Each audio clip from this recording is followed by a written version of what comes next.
Welcome to the How to Effectively Peer Review workshop, brought to you by the Writing Center at the Academic Resource Center. So, how can peer review help? Peer review provides a fresh pair of eyes for your paper. Everyone already has their own perspectives and their own experiences with writing. So, getting someone else's feedback can help the writer think of additional ideas that might strengthen their paper. In addition, an extra pair of eyes catches grammatical or punctuation errors, right? And it can provide advice on what can be avoided. The best benefit of peer review is that when you perform peer review on someone else's paper, it also can spark information on how you can improve your own writing. So when you're doing a peer review, what should you look for? So you're going to give feedback on an academic paper. You must first understand certain things about the assignment. Usually, this is going to be in your assignment rubric, or if you're in class, your professor might give you a copy of the assignment rubric or have specific things that they want you to look at. But in general, you're going to look at what is the assignment, where is the thesis statement and how well it's developed, and what are the main points. So when you look at the assignment, you're going to look at the assignment even before you begin reading the paper. This is going to be true even if you're in the same class with someone, because this is going to refresh your memory as far as what are the expectations of the assignment.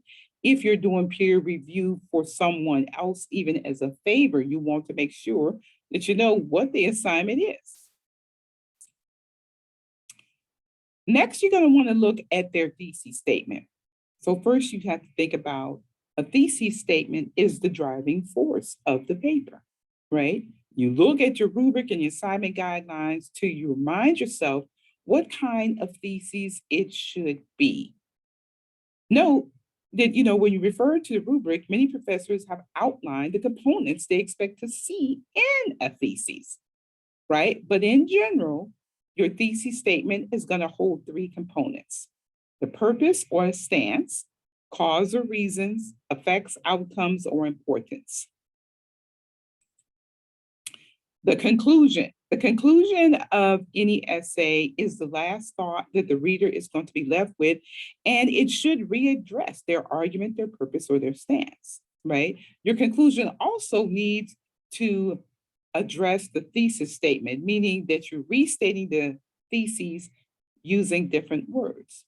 The conclusion should summarize the main points that have been made in the paper, and a good conclusion ends and gives the reader something to take away from what they have read. So now when you're thinking about the main points in the body paragraphs, so when you look at the main points of the body paragraph, you want to look and make sure that the body paragraphs relate back to the theses or that driving force of the paper, and that the body paragraphs are organized. So if your thesis states the things you're going to talk about, point A, B, and C, then in the body paragraphs, you will first see that the student has written about A, then B, and C. And this is important when you're doing the peer review, that you make sure that you also look over the organization of the paper. The body paragraphs are always going to circle back around to the theses, right? And you can have a concluding sentence at the end that wraps the paragraph up and connects it back as well, right? This is something that's very important for American academic English. Proofreading. Proofreading is a human activity. And think about it. When you're doing a peer review, you are looking over a paper, but a peer review is not a proofreading exercise.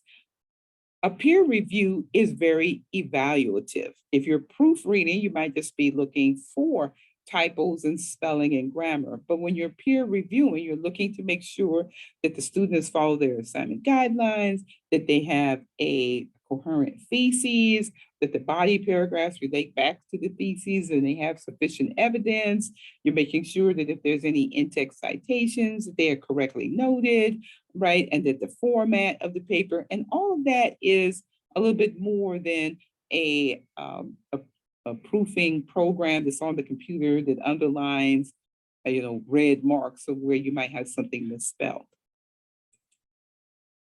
So when you think about doing a peer review, think about this higher order triangle, right? So the widest part of the triangle is here at the bottom where it says you understand the assignment, right? So that means that it's wide because you're putting a lot of effort into that. Then you're looking for that factual content, right? That's included in your body paragraphs and making sure that there's interpretation and analysis and in-text citations, right? And is quoted and it is logical and it is consistent and it is coherent, right? Then you're looking at the organization. And of course, that takes you back to your assignment guidelines and rubric to make sure that the organization is what the teachers expected, right? If it's supposed to be formatted in an MLA style, that you have the right format, right? Are things being presented in a logical order?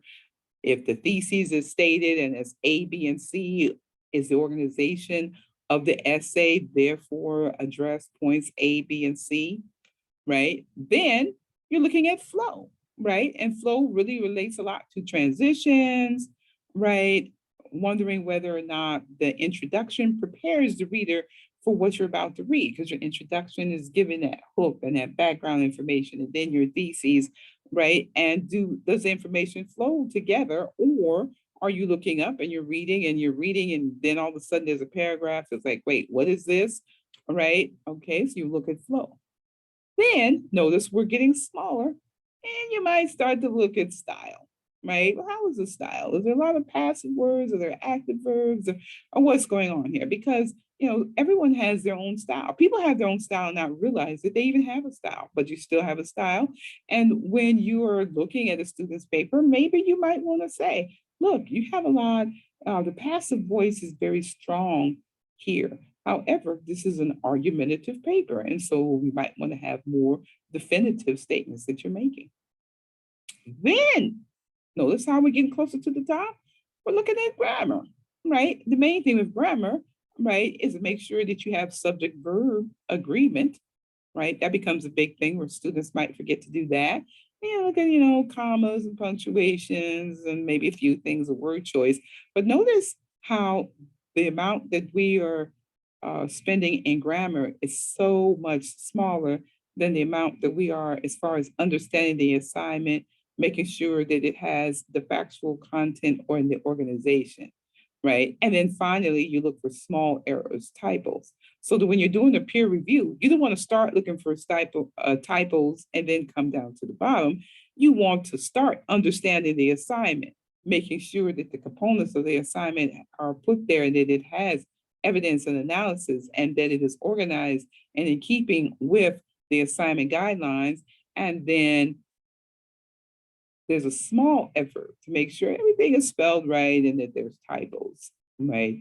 This is the smaller part because any writing assignment is mainly about the information, and word processing programs and have a tendency to kind of underline if a word is misspelled anyway. You could use that for errors, but you certainly cannot use that when it comes to dealing with organization, the content, and understanding the assignment. Well, if you have any additional questions or concerns, please feel free to visit us here at the Academic Resource Center. Thank you so much for attending this workshop.